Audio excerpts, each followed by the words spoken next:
Hello everyone, welcome to YFA, your weekly gaming, movie, TV show, and rarely and sometimes with a little sprinkles on top, comic books, news podcast where we literally just find interesting things that happened this week and we talk about them like a bunch of nerds in a basement, which is technically what we do, but it's literally it's it's literally what we do.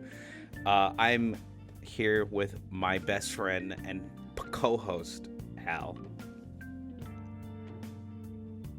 Damn it, I was trying to think of something clever to say. No, I was going to say...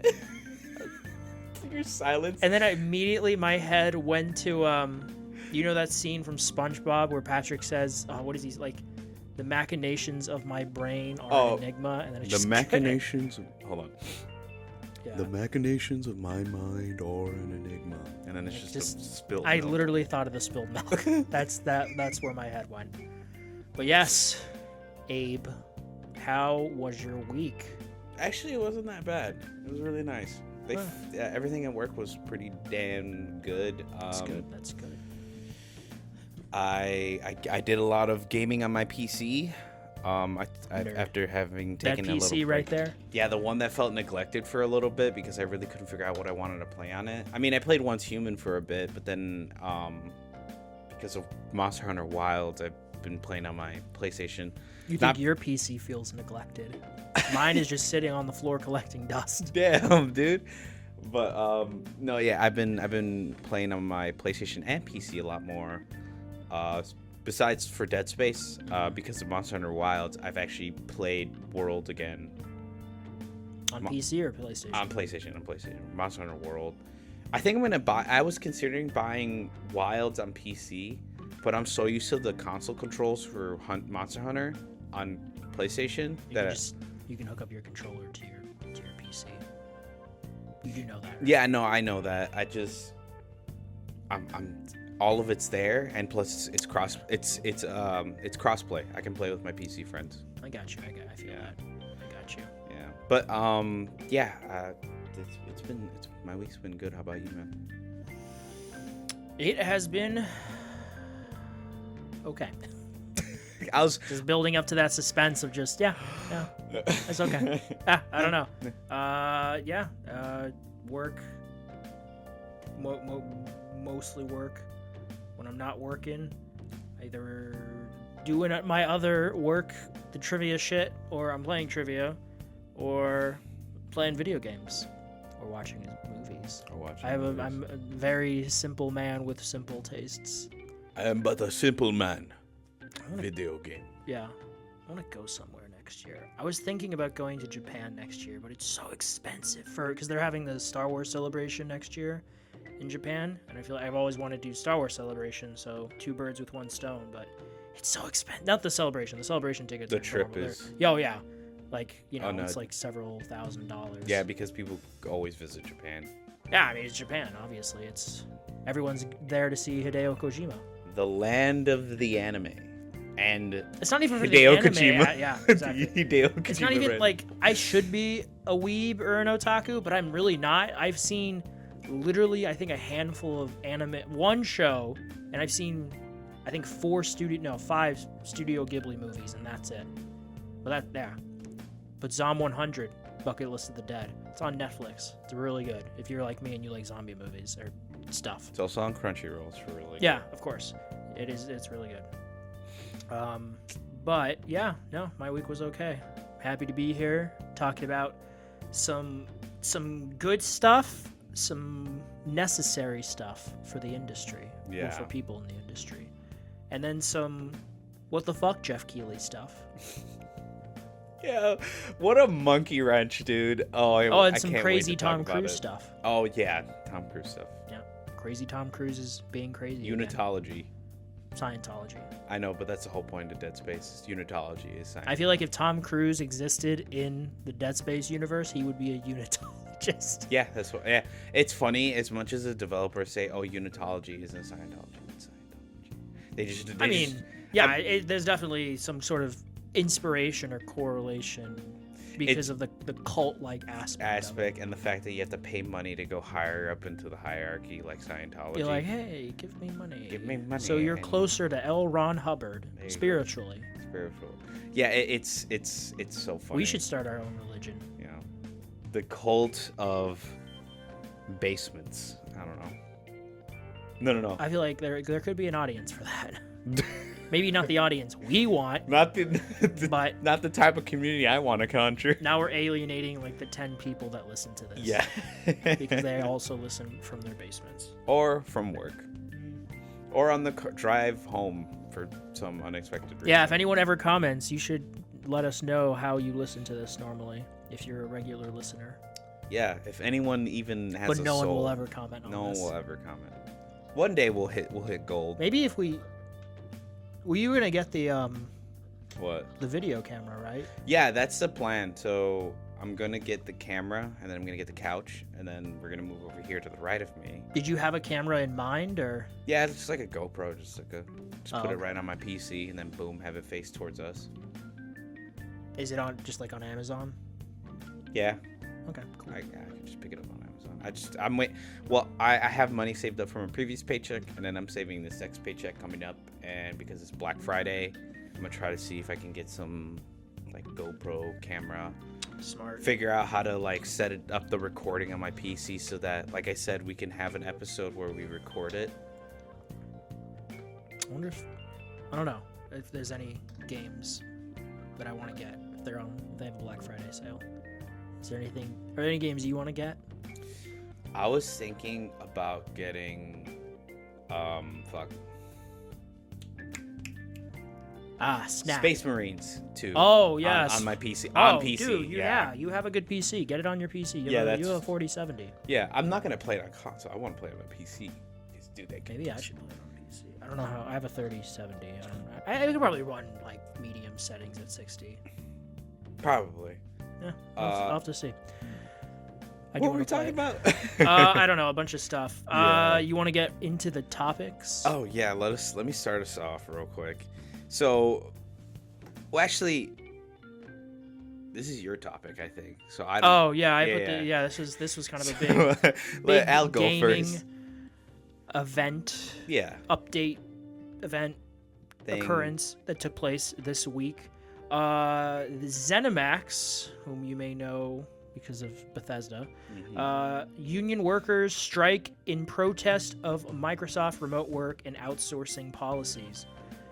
This is from this week. This article is from Game Developer from November 13th. We are recording on Saturday, November 16th. Hundreds of unionized ZeniMax Studios employees are striking today in response to Microsoft's remote working policy and decision to continue outsourcing quality assurance work. The Communication Workers of America, CWA, shared the news in a press release and explained the one-day strike will be taking place at ZeniMax locations in both Maryland and Texas. ZeniMax is the parent company of well-known studios including, Arcane, Bethesda, yada yada. Members of ZeniMax Workers United CWA, they formed last year, are attempting to take their parent company to task for a perceived lack of progress at the bargaining table when discussing remote work and outsourcing. The strike will occur a month after the CWA filed an unfair labor practice charge against ZeniMax for allegedly contracting out work without notification. They have raised concerns that ZeniMax's recent unilateral decision to outsource quality assurance work threatens job security amid record layoffs across the video game industry, said the CWA in a press release. Yeah, a lot this year. That's what's so funny. I feel like half of our show has just been talking about all the layoffs this yeah, year. What a year to start doing this podcast. Yeah, what a fucking year. You know what's funny is that this, I think, has been the most profitable year for video games. Oh yeah, but the corporations. Not just in video games, but other mediums. Yeah, other corporations across the board keep touting record results, but people get paid worse. Everything's more expensive because of price gouging. Because no one is watching out for what these companies are doing, and that's why we are stuck with now $70 games instead of 60 or I was fine paying $50 for video games. When were you paying $50 for not video 50 bucks, $60. Yeah, I'm sure everyone was fine because that's what we were used to for at least 2 generations. Literally, yeah. PS3, yeah. PS4. And $60 was reasonable. I was like, oh yeah, that's a $60 game. Boom, that's all bang. I mean, if you wait long enough. I mean, okay, I'm trying to think of games that I have paid full price for, like that full price for so far. Astrobot. No, Astrobot was $60. Oh, I paid $60 for Astrobot. But that was at full price. That full price for that game. Yeah. Yeah. Because 60 is the new 50. 60 But is the 50, yeah. shit, what else have I? Oh, Spider-Man 2, God of War Ragnarok. I think that might be it.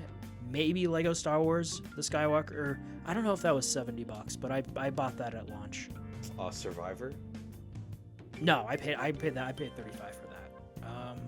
Yeah, so maybe 2 games because I really, I was really looking forward to them.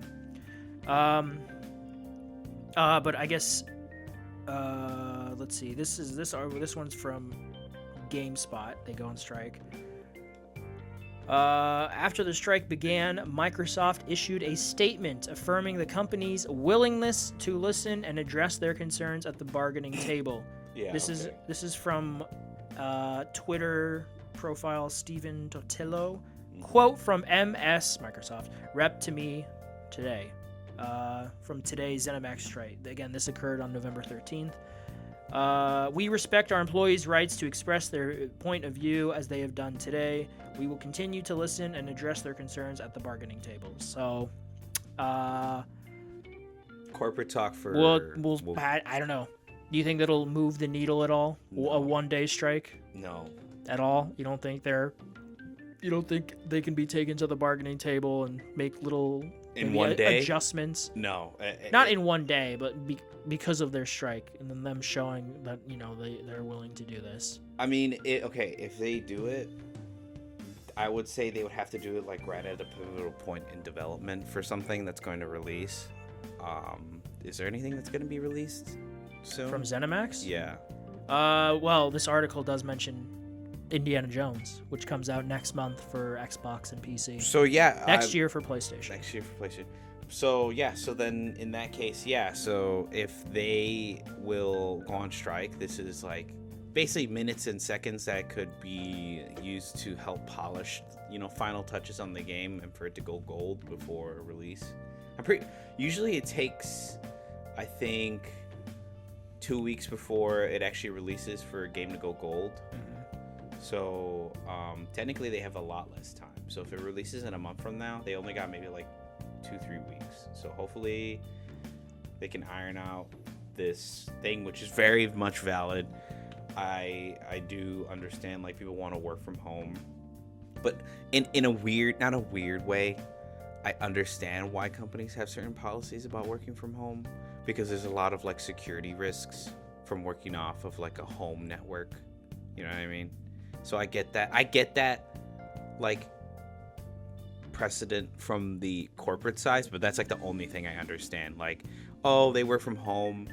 It's a security risk. They're on their home Wi-Fi. We can't guarantee every person that works for us has like fucking Fort Knox level of security or whatever, or like antivirus software. Shit, oddly enough, the best antivirus software is literally Windows Defender. It is quite literally the best one that's free, that comes with every PC. Mm-hmm. People don't know it's a sleeper pick, and people are like, "What the fuck are you talking about? Windows Defender is so old." And it's like that's the thing. It's so old. It's been developed and updated to where it is now. And biggest contributor to why I'm like kind of like, oh, Windows Defender like number one. If any of you seen him pirate software, he recommends just having Windows Defender because it literally scans every file without having a detriment onto your like PC. So like other antiviruses, they like literally take up like a bit of memory and RAM while they're doing shit. But Windows Defender is integrated into like the PC's like system or whatever. I might be misremembering his words, but basically he just recommends that one because it doesn't slow your PC. It pretty much scans everything to the T. But I mostly side with the developers on this one, because it's like, fuck you and your weird policies of like, oh, you can work from home and work more efficiently. Well, I think a big part of this is they seek to limit the number of outsourced jobs after Microsoft's recent moves. and that Microsoft, I'm like, because the summary here is, again, their remote work concerns at the bargaining table. Yeah. And they have begun outsourcing quality assurance work without the union's agreement. So taking work away from people within the union. Which is ridiculous. To bypass, any union guidelines or anything that could deter, Microsoft's ultimate goals. Bottom line. Yeah, their bottom line, exactly. Their bottom line. This is their. I didn't realize this. It is America's largest video game union. But this is why you need unions, because power to the workers, man. Power to the workers, man. Corporations do not give a shit about anything except the bottom line. So, there's not. I've tried finding anything more recent on this story, but I think the last thing is the tweet I mentioned, Microsoft replying and saying, we PR talk, we happy for them to express their opinions and we'll bring shit to the table, but nothing. You didn't see my face. I just rolled my eyes because it's like, this is just fucking saving face PR talk. They're probably not even gonna talk to them. They'll probably like talk to one of the union leaders and then go like, okay. So anyways, this I like how this one developer says, I know that sounds weird, but we're all really looking forward to coming together and spending time together. Everybody understands that this needs to happen. This is what needs to be done to move on. We're all just kind of ready for it. So, if they had a fun time, good for them. Yeah. They get a day off work. So. Yeah, from fucking corporate. You know what's funny? Here's some more. The union is looking to limit the percentage of quality assurance testers the company outsources in comparison to the number of full-time workers present in its bargaining unit. It would not share details on where Microsoft has chosen to outsource labor to. Microsoft has contracted out quality assurance work since February and in an ongoing and continuous basis without consulting the union, according to a copy of the unfair labor document viewed by Inverse. Because this article is from Inverse. Oh, and then here, the more flexible remote work policy. ZeniMac workers are currently required to go to the office twice a week, and many, the union says, are being denied their remote work requests. Eckner, I think I pronounced it right, said that the company has repeatedly ignored the union's remote work proposals. So, there you go. A little more detail on that. Thanks, Inverse. Yeah. So it makes sense. Yeah, it makes where sense. They're coming from. Mm-hmm.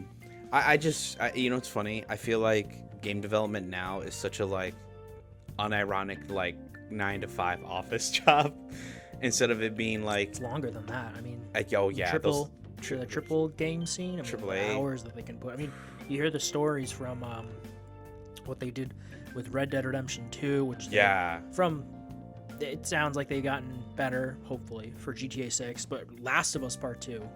Oh, I heard. Yeah, there was some crunch. Oh, there was crunch there. Beautiful game, but I don't like it being at the sacrifice of. We lost some levels. People's well-being and time with their families. It's just I don't know. Something needs to change.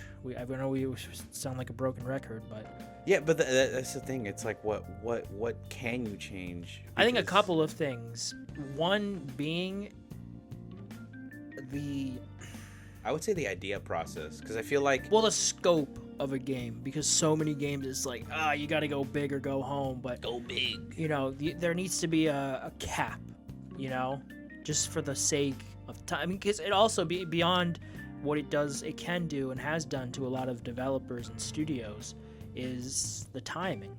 I mean, look at the fucking time between game releases now. I mean, Dude. Naughty Dog will release maybe one full new game this generation. Yeah.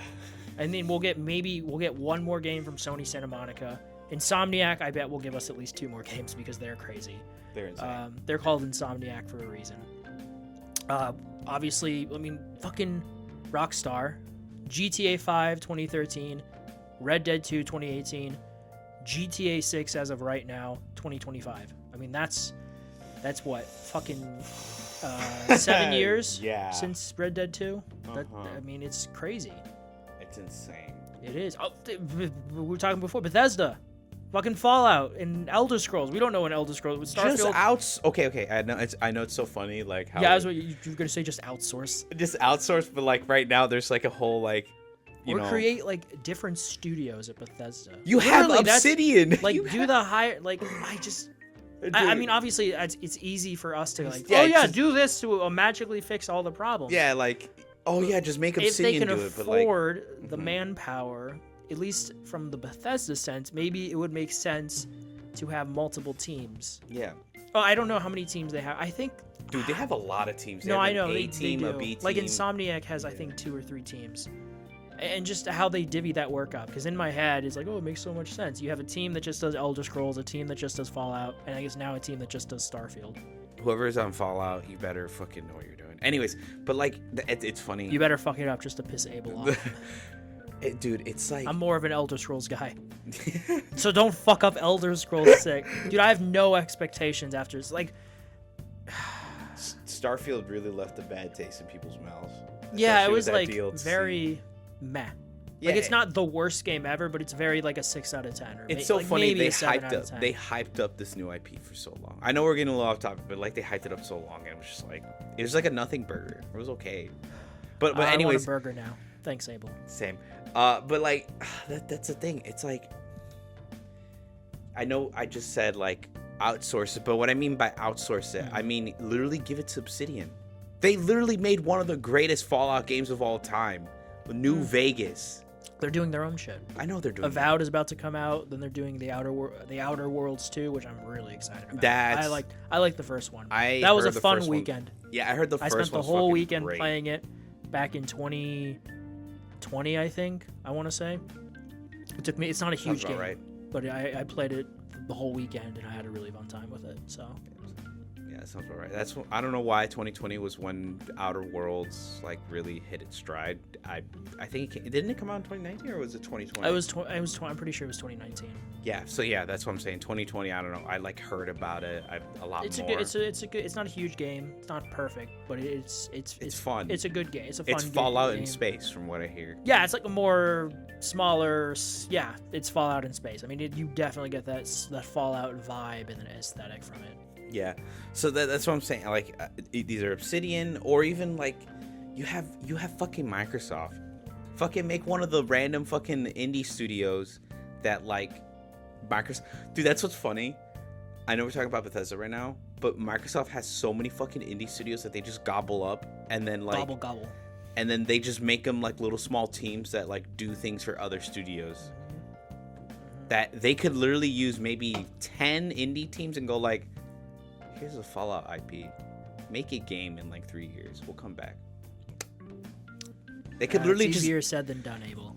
Dude, I know it's easier said than done, but at the same time, it's like where you have like you've had 2 opportunities of like a Fallout game coming out or a spinoff, but all we got was an update to 76 and an update for 4 that fucking broke the game on PC, but they were able to fix it. I still need to play 76. But like I said, the update for fucking Fallout 4 on the new gen was just fucking absolutely horrendous. But obviously they fixed it. It's just like I said, missed opportunity with the Fallout show when it came out. So because there was no Fallout game.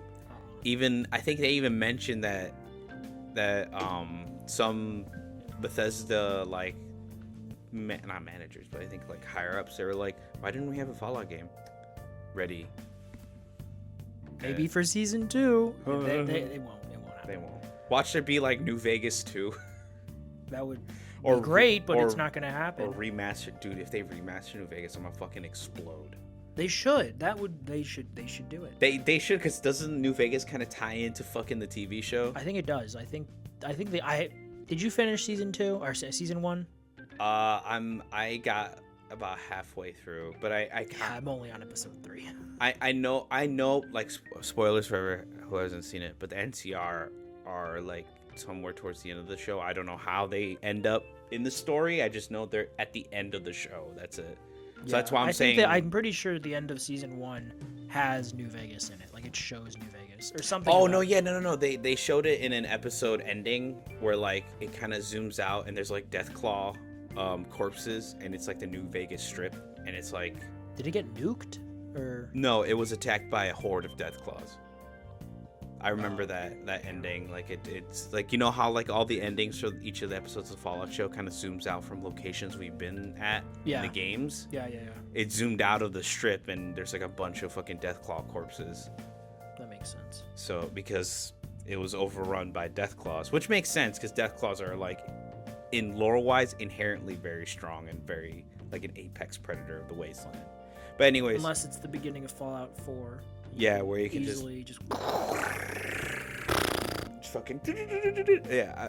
We're getting a little off topic, but strikes. We're getting very off topic. Very, very off topic. But like strikes, I hope Indiana Jones comes out looking great, and that. Are you gonna play that? On PC? Probably. Or no, I don't know. Wait, if I buy, can you buy it on Steam on PC? Yeah. Okay. Yeah. I didn't want it to be oh, like. Yeah, oh, are you kidding me? If they, oh my god, they'd piss off so many people. Yeah, no, you can buy it on Steam. Oh, thank God. But yeah, okay, yeah, cool beans. Next topic. Yes. Even though we kind of went off the rails, that's my bad. I it's because like it each topic just opens up a rabbit hole of thoughts, and I kind of really just want does, to. And everything comes pouring out. Yeah. I'm spitballing ideas here. I have a mind. I'm human. Let me live. I'm just kidding. Once human. So next topic.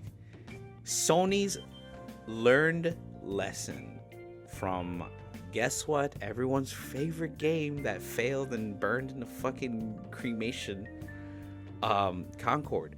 Basically, they had an earnings call. We talked about this last episode, but they had an earnings call, blah, blah, blah. But we forgot to mention that I forgot his name. His name is like,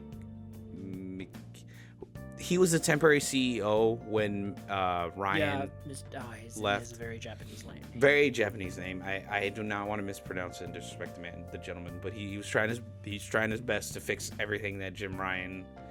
From what we know, Jim Ryan greenlit all these live services, but never had any like, how would you say, quality assurance. I'd say it's a team effort. Yeah, it wasn't like him alone. It wasn't him alone, but he was the one who kind of was like, yeah, let's do this. But like I said, there wasn't any like quality assurance in the sense that there weren't any like full-on testing with like the climate of today and going like, this is a cool game concept, but will this land? Is it an oversaturated market because there's so many live services? Yeah, any normal human being would be like, yeah. Yes. But they live in their own bubble. They live in their own world. They don't know everything, right? And basically, this guy who was the temporary CEO of Sony was on this financial call and said, yeah, so after the flop of Concord, we are looking to add more. As he describes it, and hopefully the translation wasn't a mistranslation, but basically he says gates. He means like more like quality assurance, like, oh, we need more tests, we need more like people looking at the game through development, like it goes through certain gates, like let's just say like it's out of like pre-alpha, and like it needs to go through a gate, so like management will look at it, but at the same time that kind of leans into that like development taking forever because now you have to wait for it to get approved and looked at. Yeah, in Concord. Yeah, took a number of years. But yeah, and that's the thing. Like, it took so many years. Where in like their mind was let's see its Steam numbers. where in their mind did they think like, oh yeah, we can release it now with a really oversaturated market? I feel like if they released this years ago and updated it over time, it would have been probably a baby, like the absolute baby of Sony. But no, it's what do you call it? Basically, he's like, yeah, we need more gates, and I think one of the people that were in the financial call asked, like, what is Sony's plan for future releases of like single player games, and he reassured them. He's like, our focus is to release single player games at least once a year moving forward after 2025. I think it's 20. Let me look it up. It's fiscal year 2025. Sony. Fuck. What do I type in? Pledge. Or Sony single player game pledge annual. It's like after 20. Here it is. Sony this is from Game Rant. Sony has bold plans for its major single-player games moving forward. Sony intends to go back to releasing major single-player PS5 games on an annual basis starting from 2025. Yep. A senior company official has said. This promise is bound to be welcome news for PlayStation fans following the recent drought of single-player titles from the Japanese gaming. Well, okay, from first party, yes. Yeah. But we did just get Astrobot, which is amazing. Finally. And then we got Stellar Blade, which was a partner. Whew, perfect. Rise of the Ronin, which is decent. Yeah. It's decent. It's okay. It's decent. It's decent. It's decent. I know. I'm just saying. It's a decent I'm game. beating you down mentally to say that it's well, no, decent. I'm just saying it's like decent. It didn't make a big splash, but it's decent. No, yeah, it's exactly. That's what I mean. Yeah, I'm like, yeah. Well, now for next year, we know that we're getting Ghost of Yotei. Yeah, so that's probably why. They probably were like, fuck, show a trailer. I'm just curious to see what, like the amount. Maybe 2. Yeah. Let's say 2. Let's just say, yeah. 2 every year. 2 every year, probably. That would be a decent amount. Like If one in the beginning of the 2, year, and then one at the end of the year. If we get 2, one of them for next year obviously is Ghost of Yotei. What do you think is the second one? You know what it is? They're probably gonna count it because it's like, oh, ha ha ha ha ha. It's technically one of our first party games. Are you gonna say Death Stranding? No. Okay. It's gonna be the rumored God of War like remaster saga. Yeah, that's true. That could be at the Game Awards. Dude, which we like will talk about. Like they did with Valhalla, bro. I will explode. I don't think it's gonna like come out next week, but I could see it being announced there, and then it's like February. Dude, you know what's so funny? It's a because Ghost of Yotei doesn't have. I think I could see Ghost of Yotei because the first Ghost was I think July of 2020 because it was about a month or two after The Last of Us. I remember because I had to decide which collector's edition I wanted to get, and I ended up with going with Ghost of Tsushima, and then I just got the digital version for Last of Us. Yeah. But yeah, I could see God of War being. That seems like a safe Game Awards announcement. You know, it's a safe. It's a. I'm Game not again. Awards I'm not saying. Oh yeah, it's definitely gonna happen, everyone. But I could see it. I could see. If someone told me, yeah, I could see it. It's a rumor, by the way, because there've been a lot. There was a leak. Corey Barlog made a tweet about it. Hey, do you know what next year is? Yeah, I know the 20th anniversary of God of War. Yeah, that's why everyone's. And like, God of War has never been as popular as it has been for the past few years because of the Norse saga, which was probably, let's be honest, I think Marvel helped that a bit. Oh yeah, because of the popularity of Thor and all that stuff. Loki, all that. Oh yeah, Loki for sure. Odin, yeah. So like one of the best gaming plot twists ever. Yeah, that dude, I had spoiled for me beforehand. Really? Yeah. Oh, I had everything spoiled for me. God damn it. Whether because I saw like a comment or I looked at the trophies. Because I looked at the trophies, I'm like, what's this hidden trophy? It was like, get the Blades of Chaos. I'm like, fuck! God damn it. I didn't think we would. But it was a great moment. Oh, and then Athena being there. Oh, yeah. People don't know if that's real or if he's just having... I don't know if that was ever answered, if Corey ever answered that. No, yeah, because in the comics, she doesn't haunt him in the comics. I don't know if the comics are canon, though. No, yeah, the comics are canon. According to who? According to Corey and the fact that I think his dad wrote the book. Yeah. What are you talking? What, his dad? Yeah, look it up. Corey's dad made the books of God of War. The comic books? Not the well, actually, he made the books. I don't know about the comic books, but I know he partnered with Dark Horse. You mean like a book? No, there's a book. Book. That's Barnes and Noble. We sell books. Books. But yeah, a little while he's looking that up. Yeah, that's basically what Tony's pledging. My Cory predictions. Barlog, Dad, God of War book. All right, let's see. Oh, sorry. Go ahead. Yeah. So Sony learned basically Concord should have had more like quality assurance and a lot more testing. The official God of War novel written by Cory Barlog's father. This is from 7 years ago. Yep, his dad wrote it, which I'm surprised. I was like, what? It's a novelization of the God of War game. Yeah, the first game. But the comic book, it's like one where he's in Egypt before. It's yeah, there is. I don't know if that's canon. It is. According to who? According to the fact that it was partnered with fucking Sony and that doesn't mean anything.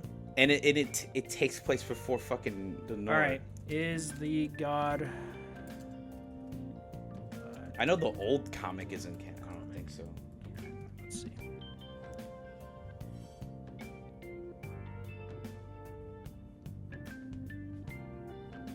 Here, let's see. Are the comics canon?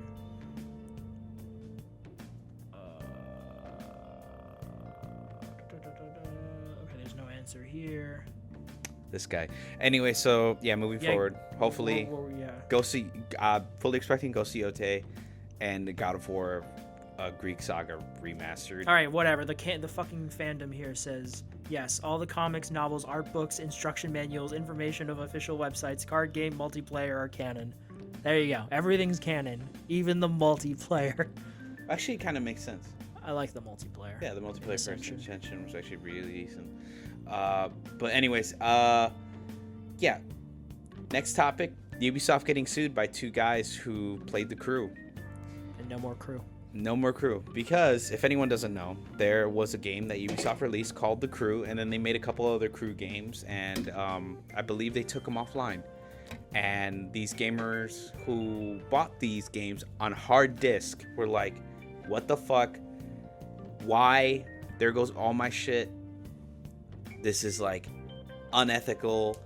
And then they're suing Ubisoft, and they have a lot of good like basis. Like basically they have a lot of good footing to sue Ubisoft, and it doesn't look like Ubisoft is gonna back down either, or like whimper in fear the fact that they're gonna get sued by these guys. But I am rooting for them. I don't know about you. How do you feel about this whole situation with like the Crew and like it being like the live service that shut down, and now everyone's like, what the fuck? Where's my shit? You're getting sued now. Yeah, it's an interesting angle because there are offline versions of the Crew 2 and the Crew Motorfest. Yep, and but the new Crew didn't get it. I don't know why. There are storefronts now, including Steam, are now adding an upfront warning to customers that they're buying a license, not a game. Yeah. Ahead of a Californian law going into effect in 2025. Mm-hmm. The change to Steam came after California Governor Gavin Newsom signed a law forcing digital marketplaces to make it clear to customers that when they buy media, they only buy a license to that media. Which, okay, yeah. It's worth noting that the new law still doesn't prevent companies from yanking your content away from you, but at least they'll have to warn you about the true nature of your purchase before you click that buy button. That's good. It's a start, It's a start. In regard to the Crew, yeah, I mean, if I'm them, I'd be pissed.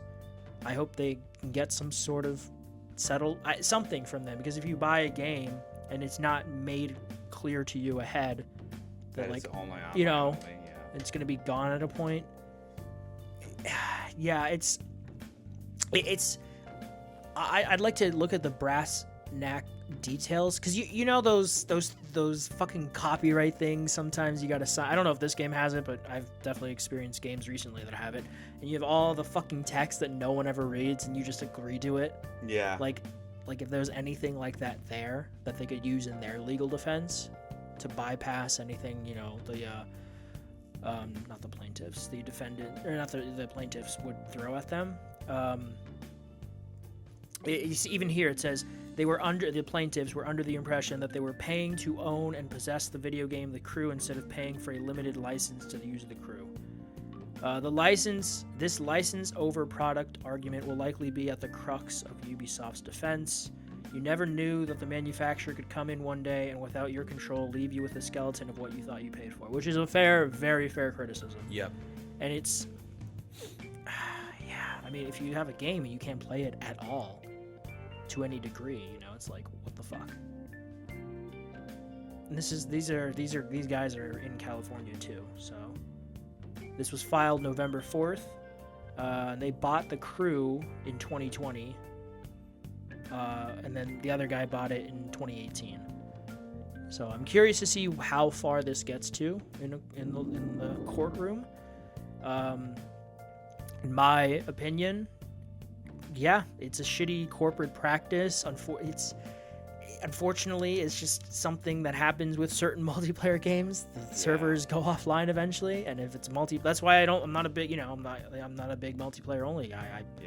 That's the one thing. Still haven't played Black Ops 6's multiplayer, which I'll get to later. But that's why I hope when Destiny 1 servers go offline for Bungie and Destiny 2 servers go offline for Bungie, that they have like, oh, here are now private servers for you to join. Yeah. That like people can host or whatever, like with the older Call of Duties. That's a good workaround. Yeah, because the older Call of Duties, I don't know if they can do it for console, but the older Call of Duties that are like you can play on PC, like Call of Duty 1, 2, and 3, you can go on PC servers that people host. So, I think going forward, I think this California law is a really good step.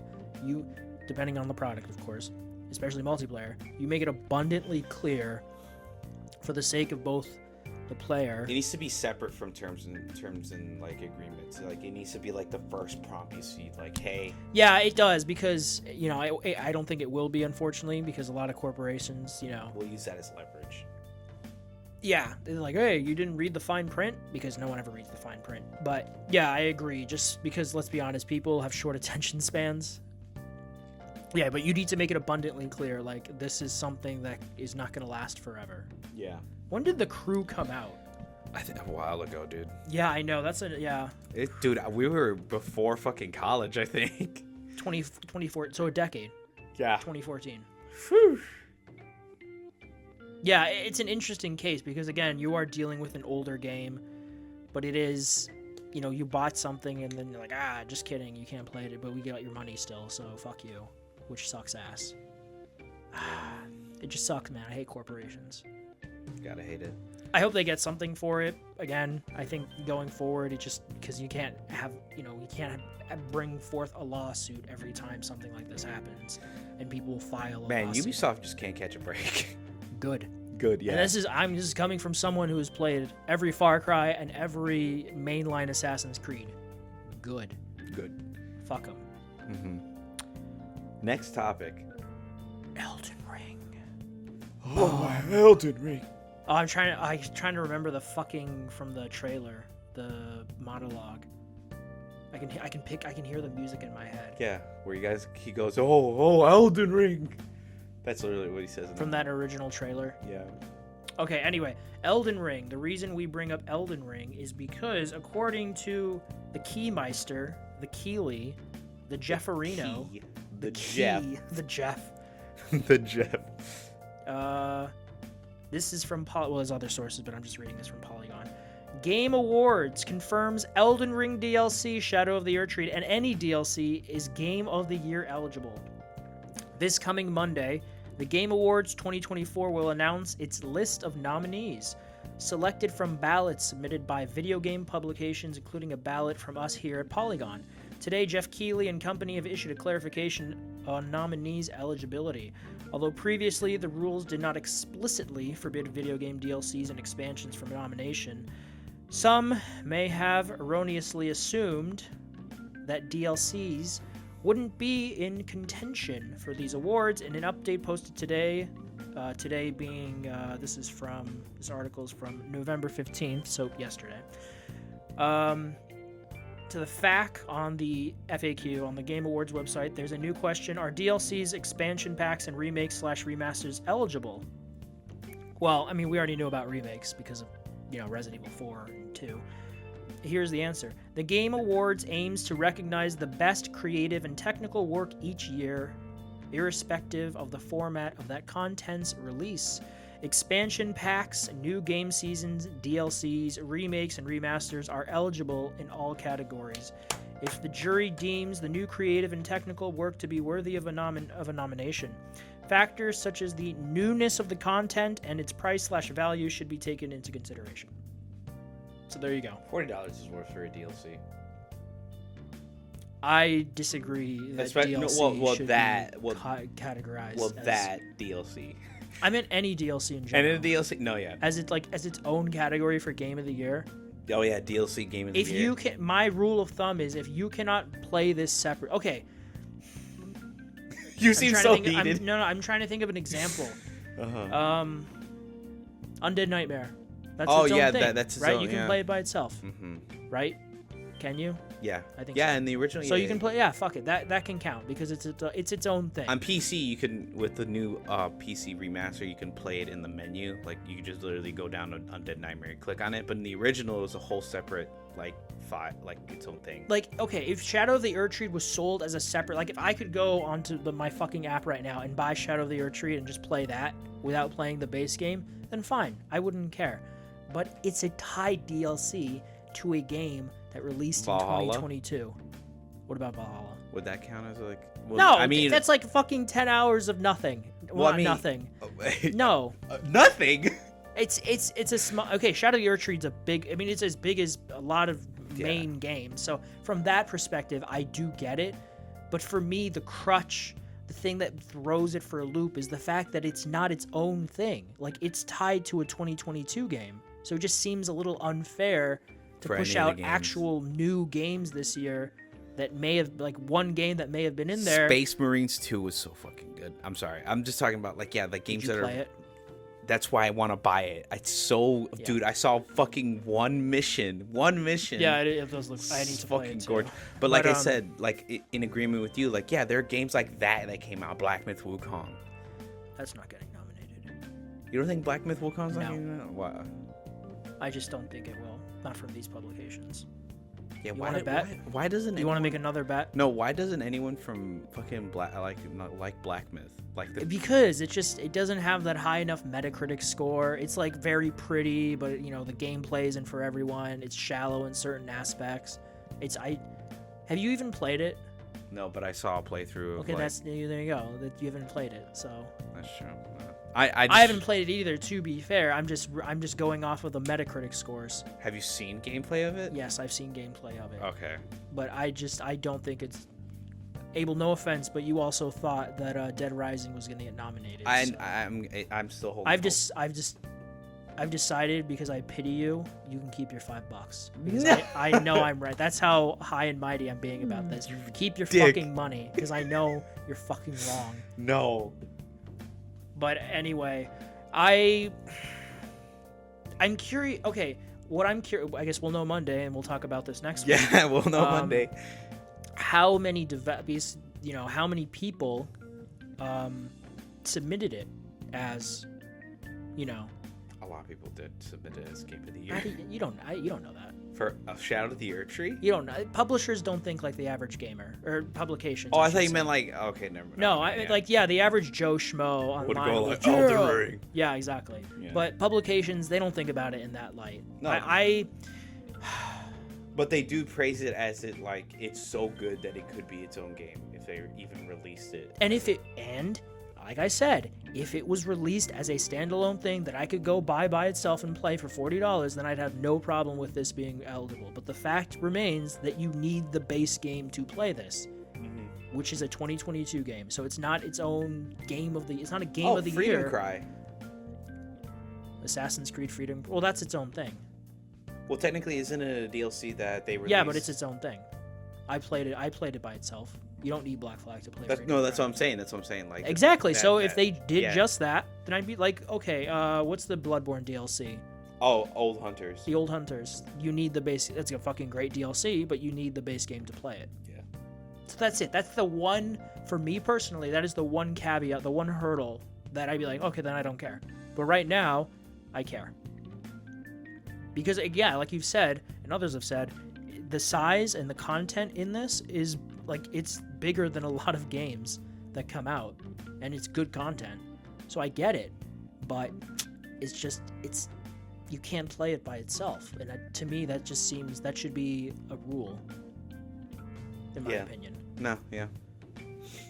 I'm curious to know though. I am curious to know if, again, the 3 that I'm confident will be on there: Final Fantasy, Astrobot, Metaphor. Oh yeah. Beyond that, Metaphor. I don't know what the other 3 are gonna be. Wait, what? What? For Game of the Year? Yeah. Helldivers, Space Marines 2. You think so? Yeah. Those All are right. really good Yeah. games. Yeah. All right. Yeah. All right. Yeah. All right. I'll give you that. I'll give you Helldivers for sure. That made a big splash. Definitely best multiplayer. I could see that winning best multiplayer. Space Marine. Dude, that made a huge splash. No, let's see the fucking Metacritic score. This guy in the fucking Metacritic. Okay, yeah, score. because No, these are the people that submit these. Yeah, true. Whether we like it or not. Whether we wanted it or not, we stepped into a war with the Cabal on Mars. All right, so on Metacritic it has an 82. Yeah, it's pretty. It's okay. Metaphor. What a name. Yeah, Metaphor. Refantasio. Has a 94, so this is definitely for sure. No, yeah. And then Astrobot Metacritic 94. And then Final Fantasy 7 Remake. Yeah, it knows me well. It already put it in. Oh no, this is the I meant to put Rebirth. Final Fantasy 7 Rebirth Metacritic 92. So definitely those 3.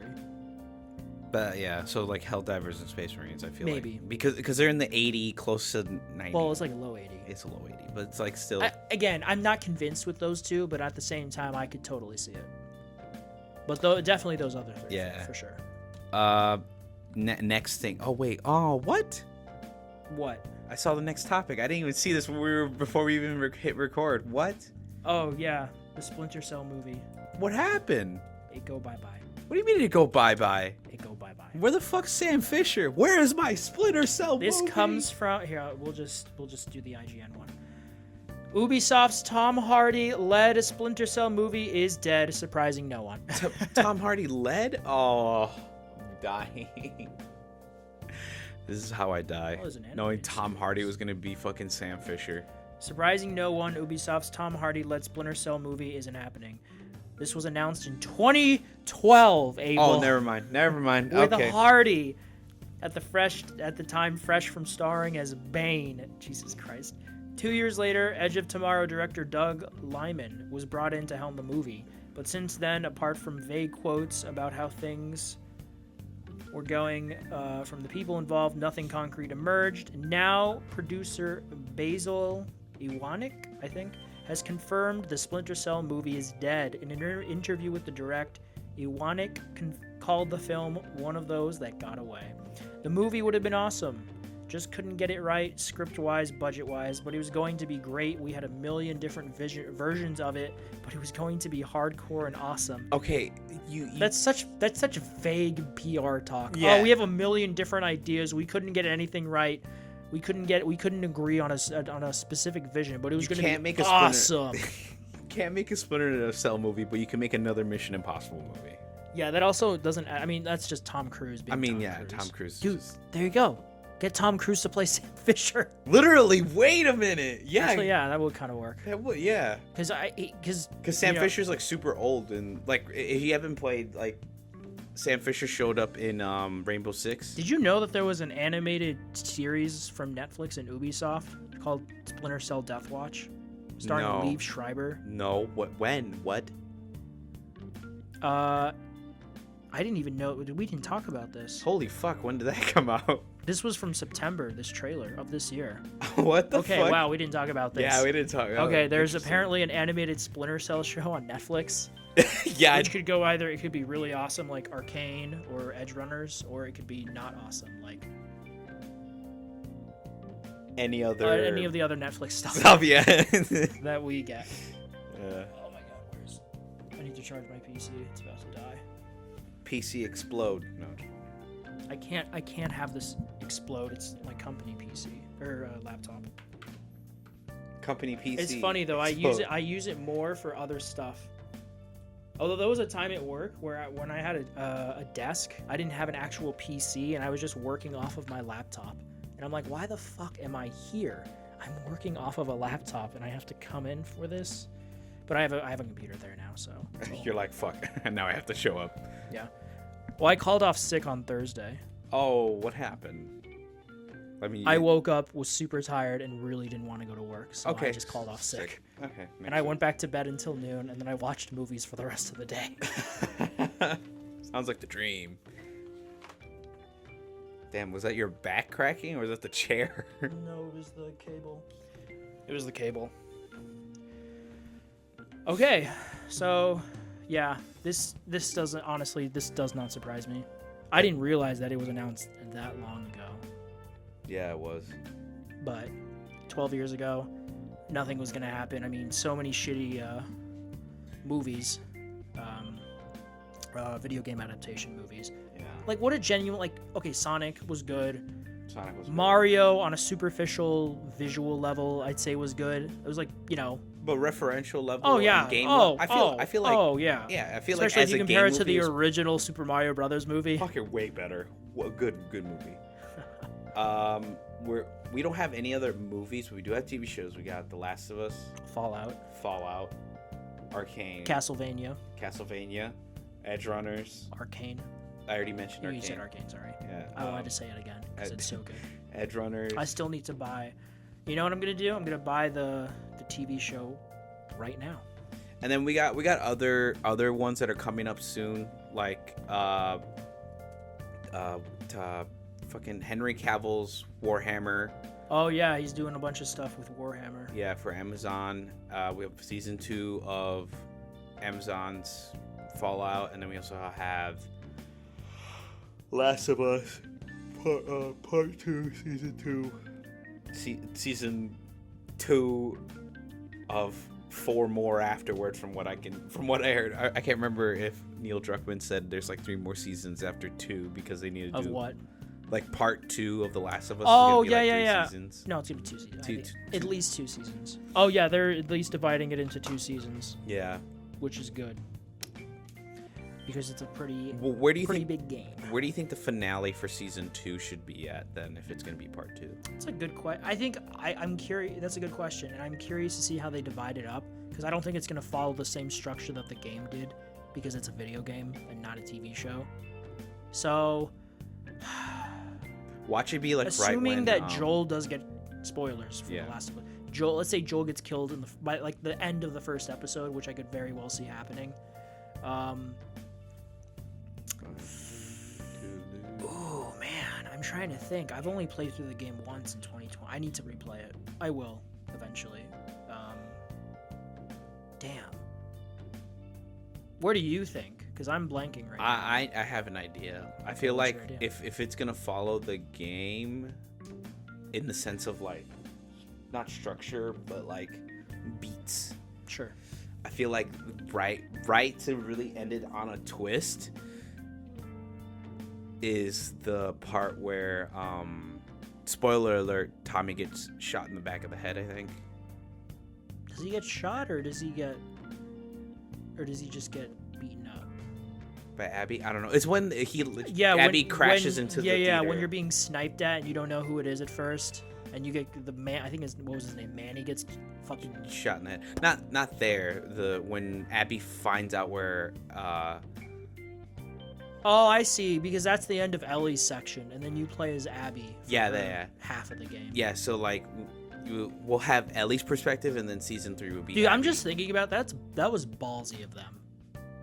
That was ballsy. I know it's not for everyone, and I liked it a lot, but it's it a lot. like it was a ballsy decision to have you, the player, play half the not even know about it because we did not know about it going into the game. I mean that's like oh shit, it could piss people off, which obviously it did, but having you play half the game as the chick who kills the fan favorite main character of the first game, like what? And then it's as horrible it is. You're like, oh, she's trans because she wasn't. It's funny because there is an actual trans character in the game, and then everyone seemed to ignore them. Oh yeah, but and Abby's just buff. No, Abby's just Like ripped. literally, she has 3 different female inspiration. Her body is based off of this bodybuilder whose name I can't remember. Her face is another chick, and then she's voiced by Laura Bailey. Yeah, voice all and women. You know, they're motion all capture. chicks. They're all women. So Yeah. That's to this day. I'm like, she's not trans. She's literally. If you literally pay attention. again, there's literally a trans character in the game. There is. And they mention it for a brief moment, and like, oh, do you want to talk about it? And you're like, no, and like that's the last it's brought up. Yeah, because it's like it's nothing crazy because it's normal. It's nothing like insane. That's what I feel like people like blew out of proportion. Like, no, they're shoving it in my face. They're fucking. It's like, no, it happened once. It was a one-off thing, and that was it. And it was just like, no, I don't want to talk about it. Those people, they just, those internet chuffs, man, they just get fucking pissed off. Yeah, about they the stupidest shit. Yeah, this is why I feel like I love Neil Druckmann. I love his way of storytelling, but I felt like if they tackled this game a little bit differently and did a lot of the overall like what do you call what is it? Advertisement? What is it? There's a term for it. Marketing. Thank you. The marketing of it, and kind of not redid the story, but kept the story the same, but redid the pacing. I feel like we discussed this on our Lost episode, that episode that we lost audio for, remember? Where we talked about how we would have ended The Last of Us 2, or how we would have had The Last of Us 2 written. What did we decide on that? I'm blanking on that. What did you say? For me, I remember, because I still stand by this today, that the whole marketing should have been like, this is a new story. This is in the universe. And the twist is that it isn't. And then okay, I get where you're coming from. And the angle is like, it's The Last of Us, right? And you're like, just kidding, it's more Ellie and Joel. But there is a new character. Like I like the whole. That's it. That would have been. I think that would have. Yeah.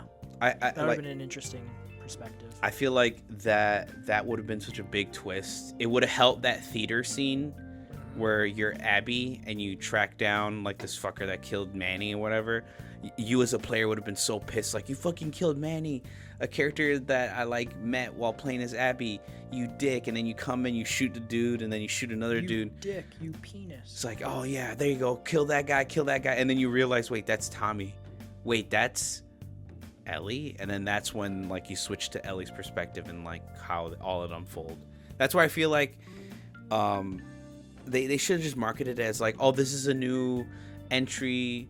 It's called Part 2 because this is like the second chapter of like. Okay, I'm sorry. I just have to go on a bit of a tyrant. I'm just looking at something right now. But it's so weird that I'm looking at, because I really want to get Arcane Season 1, that the Steelbook for the 4K version is only $2 more than the Blu-ray.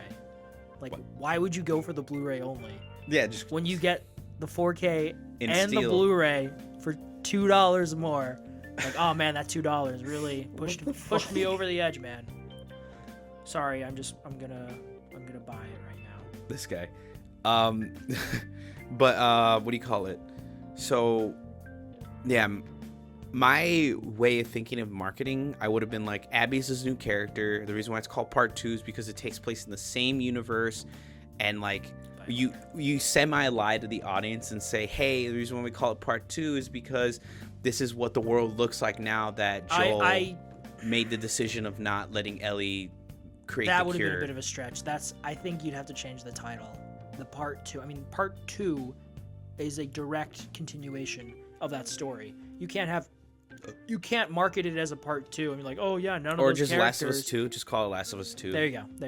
In the marketing, just call it Last of Us 2 until like the very end, like a week after the game comes out. And then you just change the name of it. Yeah, like literally just change the name of it. Neil Druckmann, if you bought a physical copy, he comes knocking on your door and just gives you a new case. That would have been funny. Impossible, but funny. No, yeah, like I said, that would have been like the greatest plot twist of all time. Like, you're playing like a new character. This is like the world after Joel makes a big decision not to like have Ellie get killed to make a cure. And like we get this whole story of like Abby who's like having like PTSD, and the only thing I would change is like the trauma moments where like she has PTSD of the night of the hospital scene. Just keep it really vague. Like, let it be the hospital from the first game, but like you don't recognize it. You just hear voices. It's all like the spooky shit, and then she wakes up, and it's until towards the end of her like chapter where she kills well, she doesn't kill. She kills Jesse, right?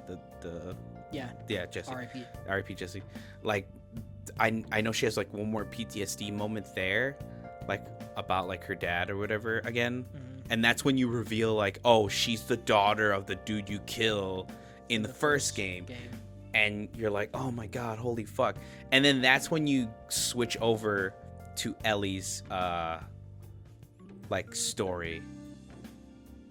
That's when you go to like 3 weeks before, and then like you go through Ellie's chapters, and then you lead back up to the fucking the theater, and then from the theater you go to the post lobotomy of Tommy, because remember Tommy was shot in the head, but he's perfectly fine, thank God. But post lobotomy Tommy goes like, we found Abby, blah blah blah, and it would make the ending feel so much more like, holy fuck, Ellie went through it, and Abby is such a like actual decent human, because I feel like they didn't give Abby a chance, as like the community of Last of Us people who just didn't give Ellie a chance, or not Ellie, Abby a chance, because they're like all the leaks, the people making up shit did not help. Yeah, it did not help. But anyways, sad Splinter Cell didn't cut it, but at the same time it's like, you guys took way too fucking long. Big buzzwords. Now video game movies are huge. Let's see if we can get another Splinter Cell game again, ever. Not Tom Hardy. Get Tom Cruise.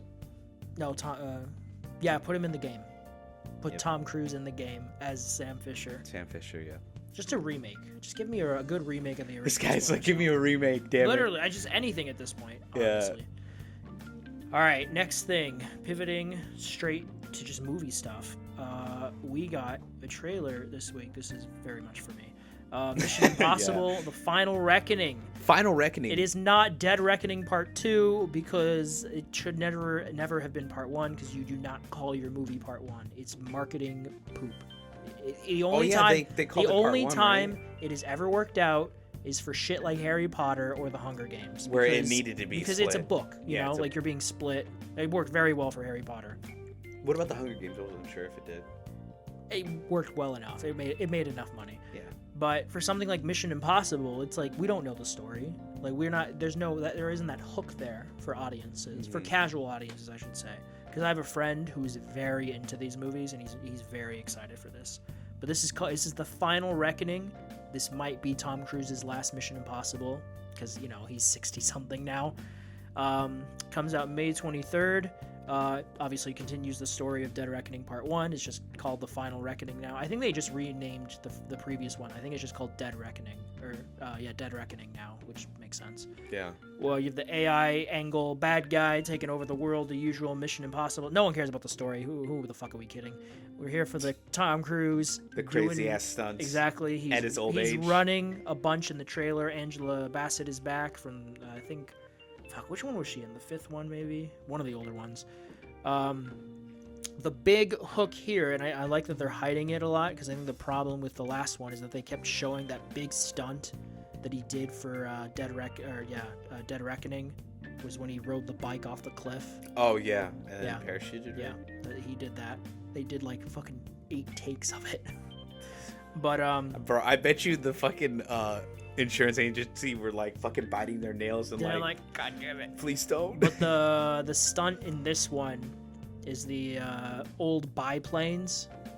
Oh, they're flying, and he's fucking hanging from it, and he's jumping to the other one, and he's doing this shit because he's Tom Cruise. Tom Cruise is insane, man. Yeah, like when he scales the Burj Khalifa in the fourth one. Oh yeah. Fuck. The fifth one, he holds his breath for like 8 minutes in this underwater sequence, and then he's hanging off the side of a plane at the beginning of the movie. And then Fallout, it's the whole helicopter chase. Oh, and yeah. They're fighting on the side of a cliff. Yeah. Yep. Tom Cruise is a fucking lunatic. So I'm excited just to see the stunts in this one. It looks great. Visually, it looks great. It's more Mission Impossible. You know what you're getting at this point. I do like that the final shot of the trailer is kind of Tom Cruise talking directly to the audience. I don't know. Did you watch the trailer? Yeah, I watched some of it. Okay, and then he says, "I need you to trust me one last time." It's like he's talking directly to the audience. Yeah. I'm like, all right, Tom, you got us. You got us. One more movie. May 23rd, so about 6 months away. I am very excited for this. It's definitely one of my most anticipated movies of next year. And then another thing is that we got a bunch of HBO Max show dates for 2025. Let me pull up the article. With release windows for stuff we know about. Obviously, I'm not going to go over everything because we don't give a shit about everything. Oh my god, just give me the dates article. I know for sure it's The Last of Us on there, right? Here is the full list. I'm not going to go over everything. I'm just going to go over stuff I think our people would like. Our people. Okay, so from the world of Game of Thrones, we're getting a Knight of the Seven Kingdoms. That's just 2025 as of right now. The Last of Us Season 2 is spring 2025. Peacemaker Season 2, August 2025. Very excited about that. Need a Peacemaker movie. Anyways. Yeah, maybe. Welcome to Derry next year. There's a bunch more, but those are the big ones that, okay, Last of Us Season 2, Peacemaker Season 2, yeah. August, spring. And then Knight of the Seven Kingdoms, which I'm excited about personally. But yeah. Are you excited for The Last of Us? Yes, I'm uberly excited. I wonder how they're going to do this. Probably some last of them, of us. Some infected. The last of all of us. The last of all of us.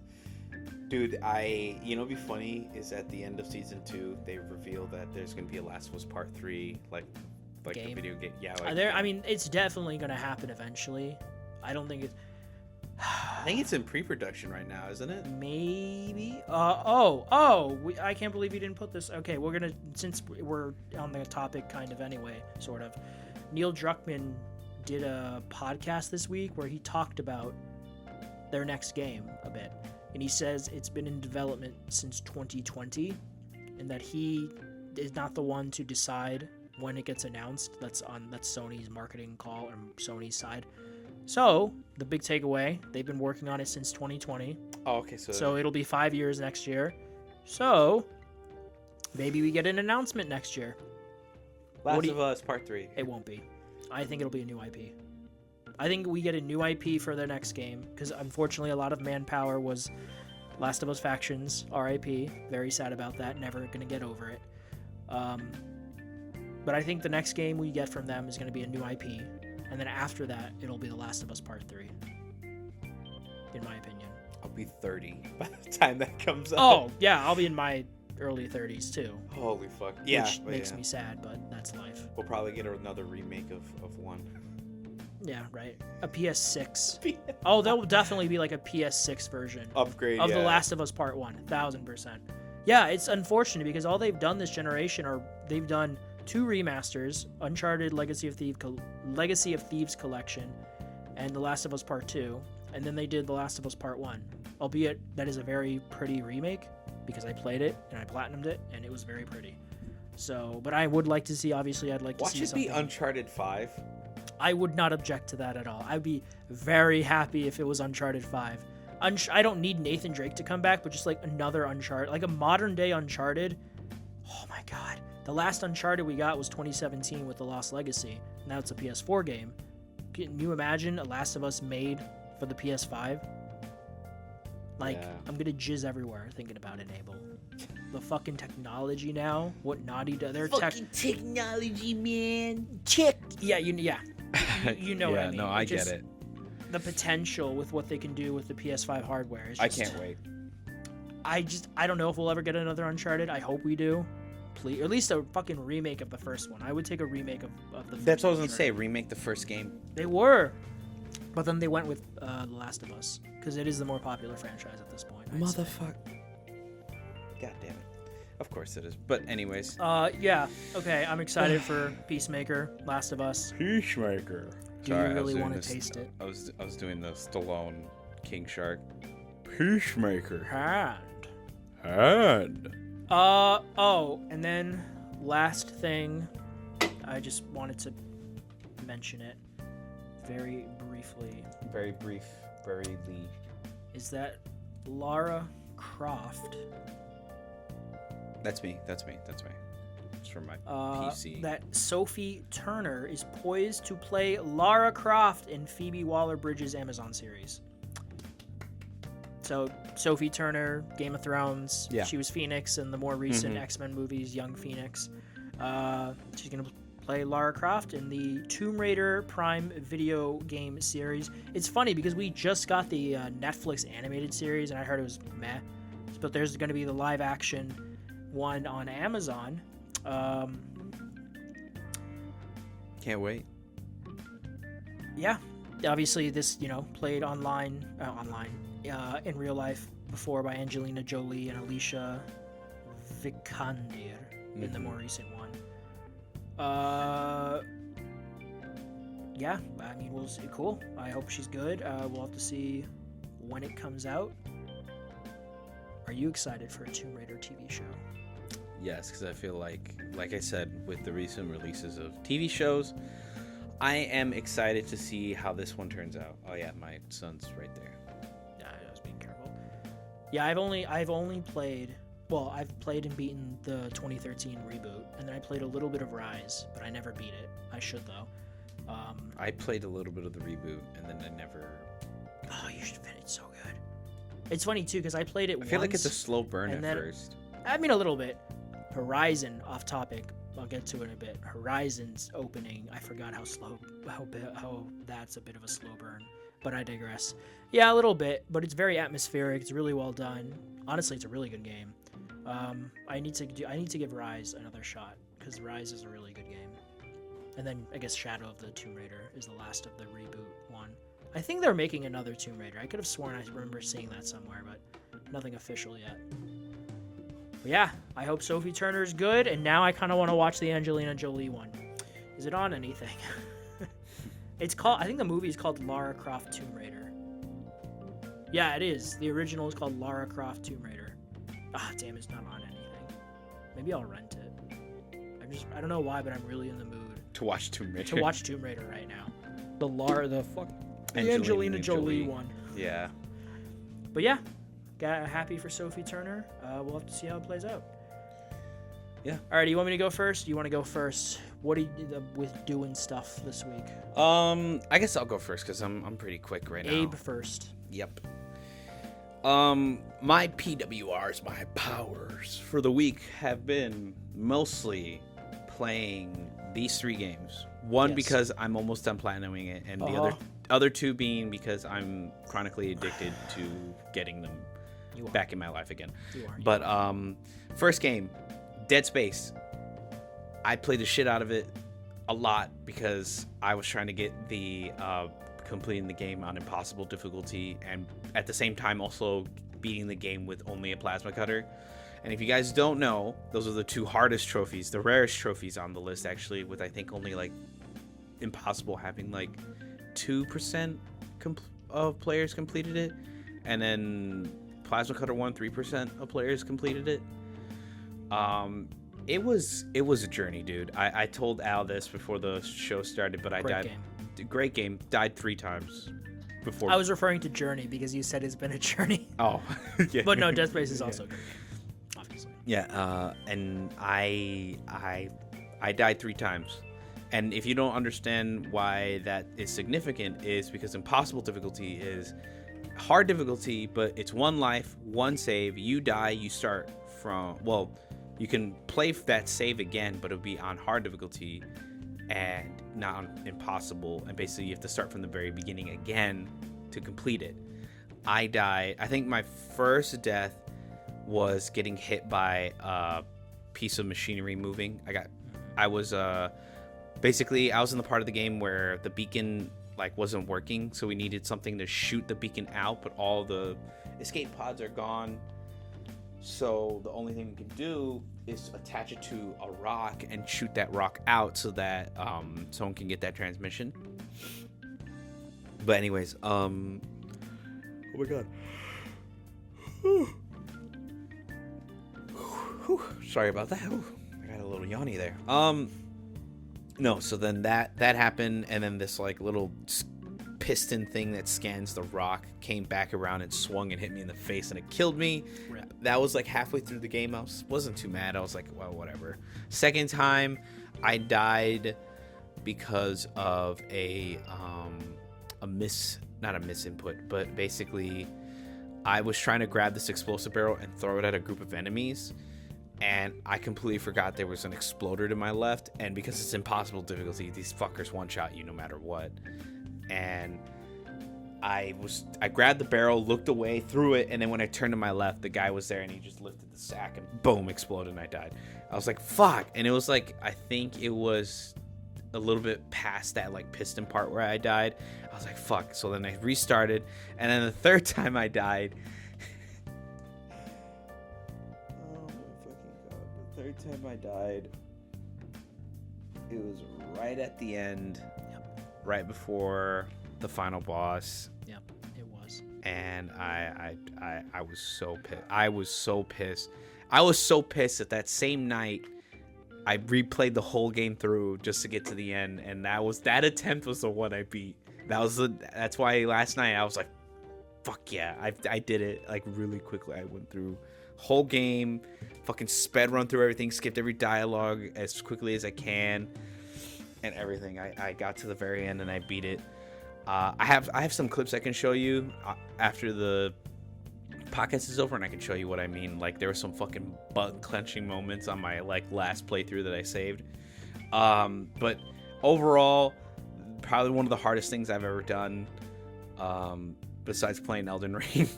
But like legitimately so hard, and especially doing the plasma cutter trophy at the same time did not make it any easier, because there's some enemies that like with other weapons would make it really easy for like for you to kill them, but it's like For sure.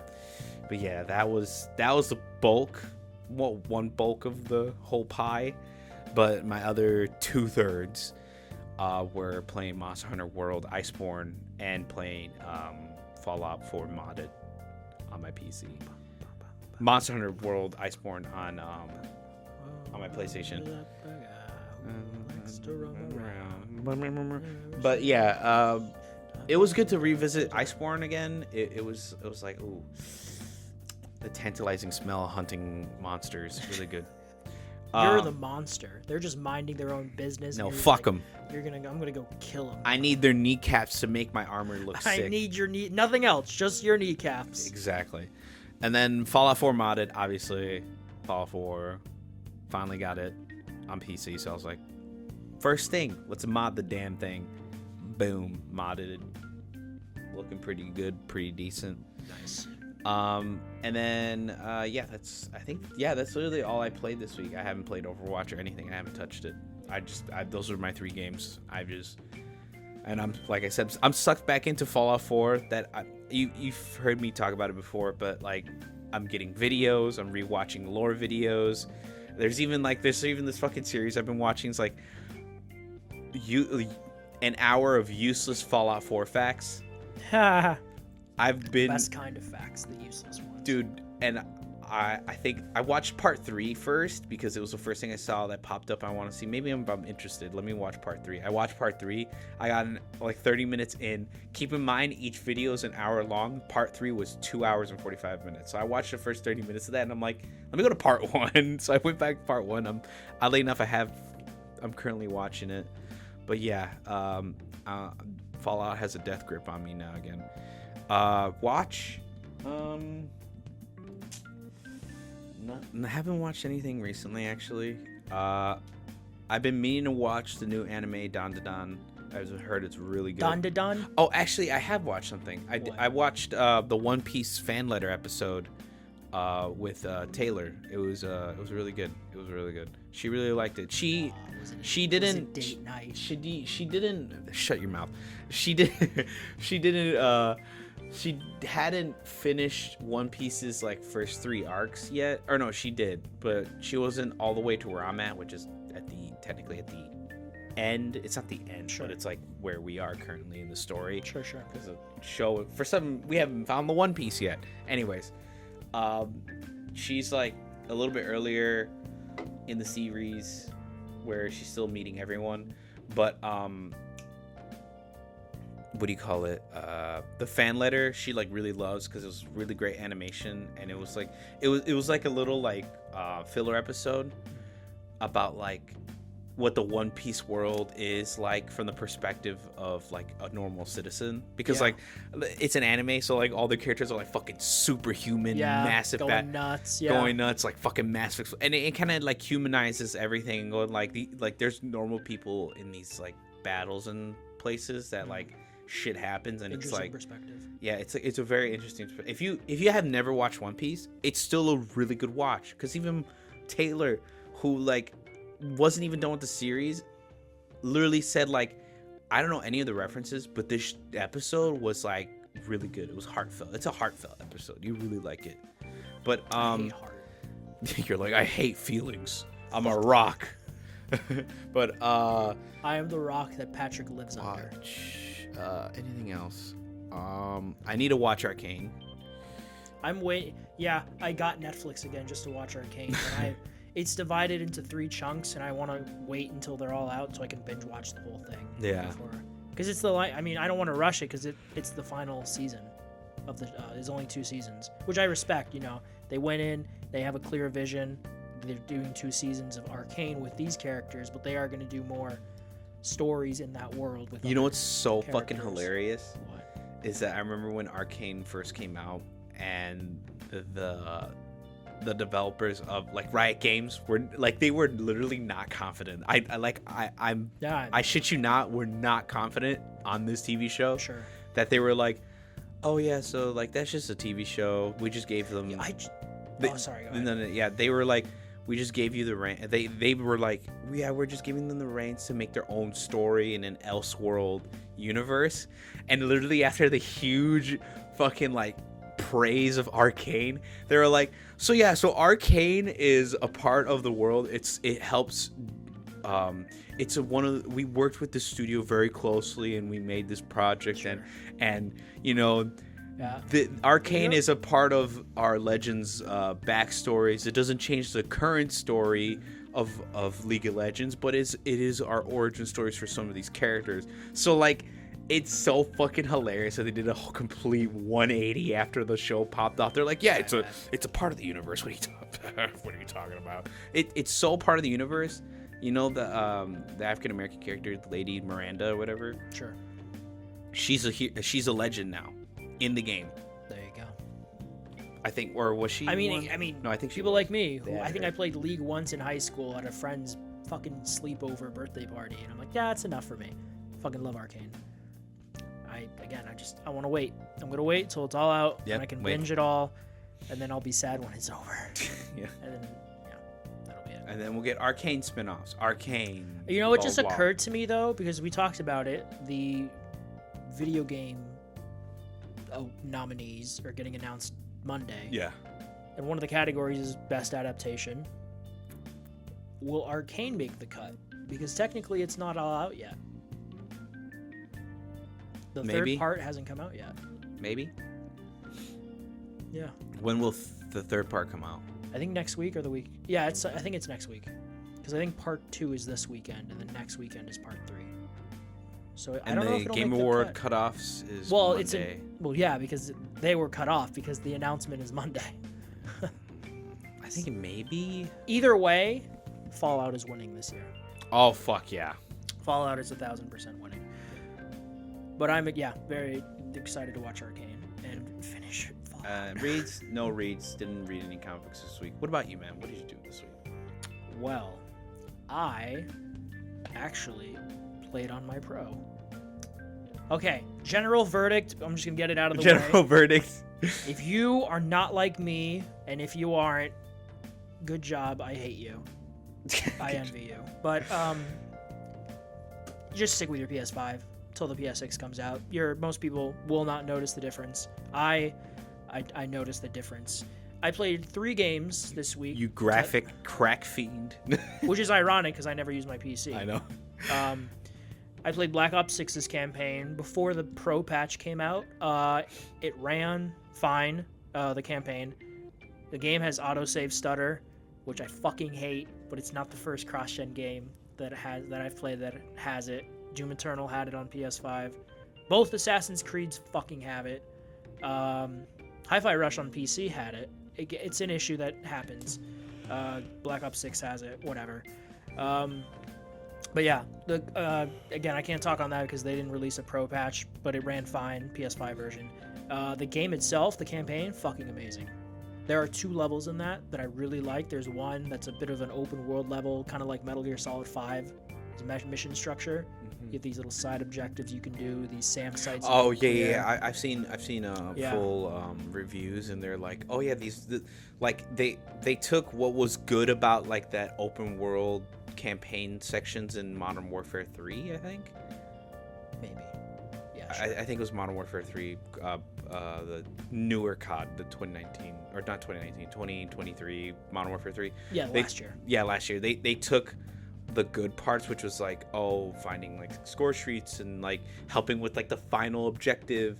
Like it's semi open world, but it's not like open world. It's just like you can progress through the mission, gain well, no, it's an open world. Well, yeah, open world. But this level is open world. Yeah, from what it's one level. Yeah. Everything else is pretty straightforward with little slight deviations you can take on how you approach a mission.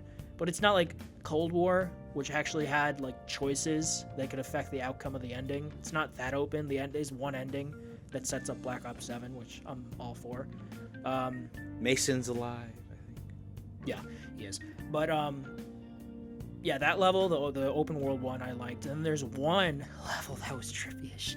It was very trippy. I'm like, am I playing Control right now? I heard it's gonna be like one of the best levels considered like ever in COD history. Like it utilizes. Do you know the level I'm talking about? Yeah, I know what level you're talking about. And what's in it? Yeah. Okay. I'm not gonna spoil it for anyone who's listening, but it's literally, it's a. I feel like from what I'm seeing in reviews and what I've seen in these review videos, is that this Call of Duty is very much a love, not a love letter, but like whoever the higher ups at Blizzard are, like letting like the reins a little loose. They're like, yeah, go ahead, make a Call of Duty, but make it how you feel like it should be. And then they make just a really good. It's a really good COD campaign. Well, I mean, not just that, but like I feel like it's so not derivative. It's so different from all the other Call of Duty campaigns in the sense of like mission structure, and I'd say, and it's like like I want to emphasize mission structure a lot because I mean I've played it, so you've played it. Yeah, it's like it looks so fucking different, and it still has those obviously linear story levels. Yeah, it did. It's a COD campaign. You have that, but you have those levels, like that one level that's just really fucking good. And then the final level too is really creative with its approach on who you play as and what you're doing in that level for a COD campaign. I really enjoyed it. But yeah, really good campaign. Highly recommend. Maybe I might play through it again at some point for sure. And then I played Alan Wake 2, which does have a pro patch, but it kind of sucks ass right now, especially for me. The game itself is fucking great. I played like an hour of it. It's really good. But That's the good. Pro performance mode has some anti-aliasing, some artifacts. The frame rate is a little inconsistent. It's noticeable enough if you have a nice TV, which I do. But the game itself is great. But I'm going to put it on the back burner for now. I'll come back to it hopefully in a bit if they do some hot fixes for it. Third time's the charm though, because I played Horizon Remastered for like 5 hours. It's fucking beautiful. Yeah. Oh yeah. It's beautiful. It's really it's Horizon. It's, if you like gorgeous. it, great.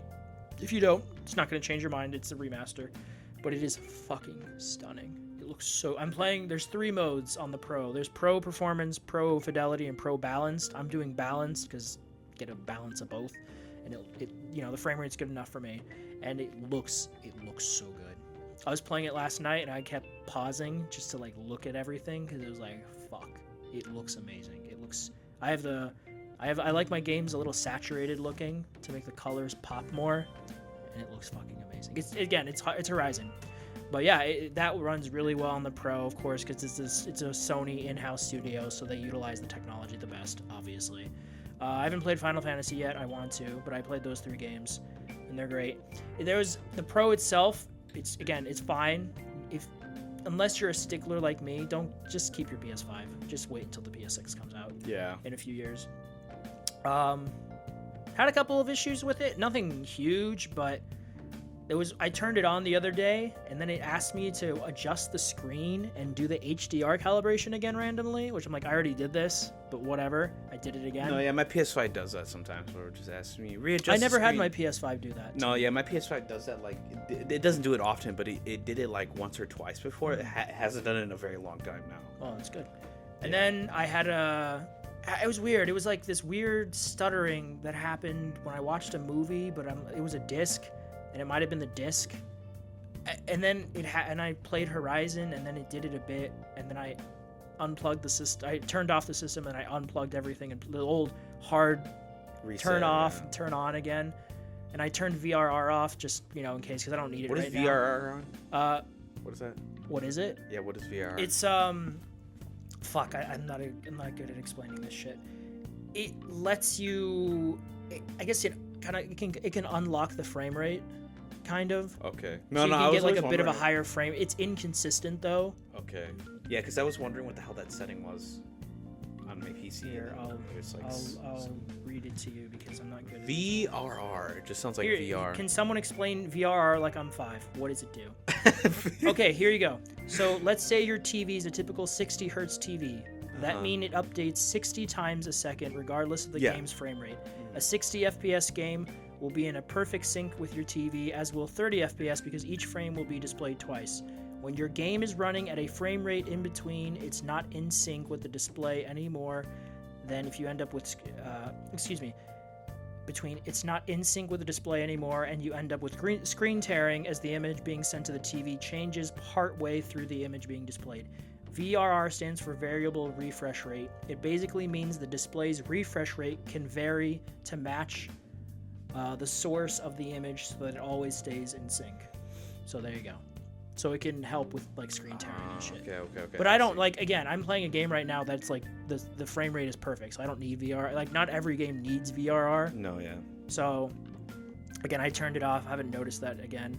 I mentioned this last week that I'm a paranoid asshole, and I was taking it out of the box. I was taking the PlayStation box out of the shipping box. Yeah. And like I dropped it, and it dropped like fucking 3 or 4 inches, but it was still in the box, and it's nestled between those kind of cushion things you get.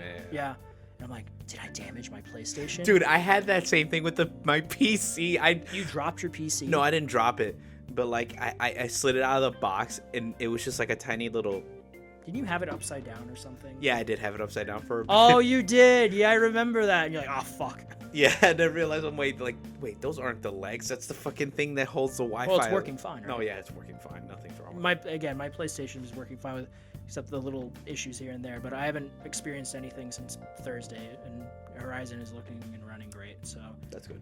But yeah, verdict for someone like me, it's it's worth it, but for the average consumer, just stick with your PS5, you'll be happy. Wait for the PS6. Yeah. But yeah, I played those 3 games.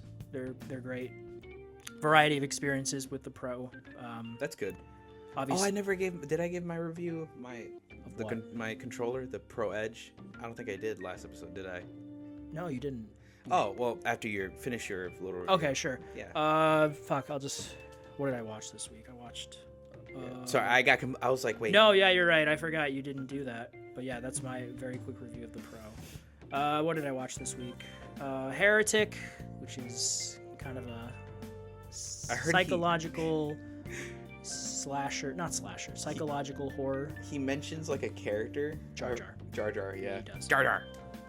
Maleficent, which I liked. Notting Hill, rom-com. Cruella, the one with Emma Stone about Cruella. Oh, yeah. The Parent Trap, I really like that. That's a really good movie. Lindsay Lohan. And then I rewatched Transformers, the Michael Bay one. Oh, Michael Bay one. First one? Yeah. Oh, okay. And then I watched this Australian stop-motion movie called Memoir of a Snail. Very, One shall very- stand. Sorry, Yeah. I love this term. very, very emotional, provoking. It's animated, but it's not for kids, so don't take your kids to see it. But it's a touching. It's kind of like a biopic.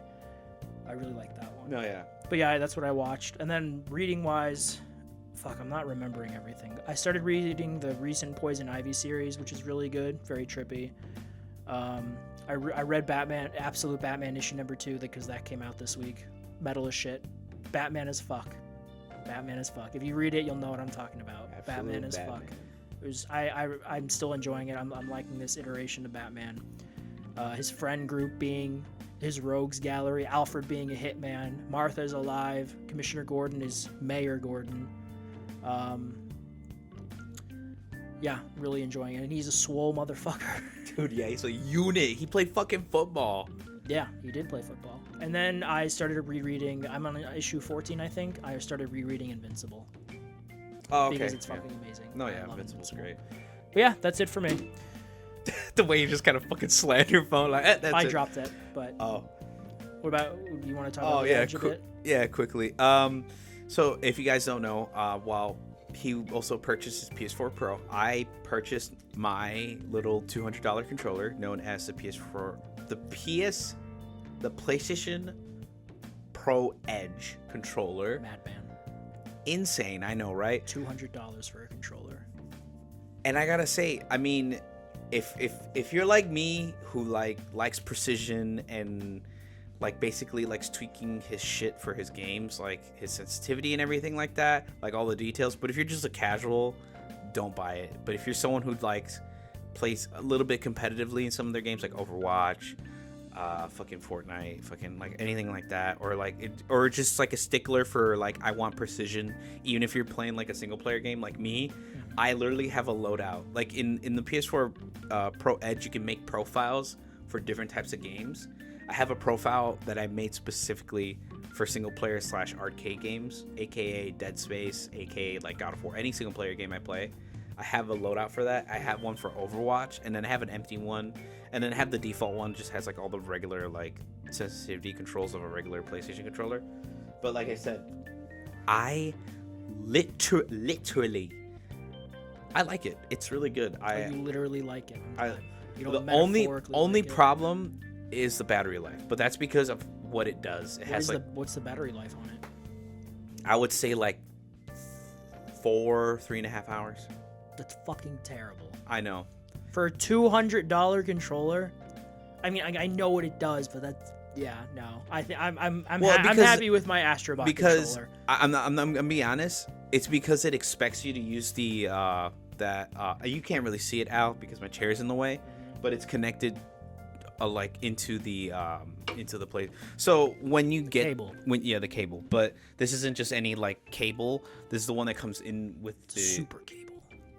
In a sense, yeah, because basically when you get the Pro Edge, it comes with a cable and a little lock mechanism. This little lock mechanism you put on the end that goes into your controller, and the other end obviously goes into the PlayStation. And basically you plug it in and you lock it in place so that it doesn't loosen up the little like charging port for the controller. And it helps, basically you can just hardwire it into your PlayStation, and that's how they expect you to play it and use it. It's just to hardwire it into your play. It's just wireless. Like if you're gonna use it wireless, don't. And if you are gonna use it wireless, just fucking like switch it out for a normal controller every once in a while. But if you're gonna play like by yourself or play a competitive game,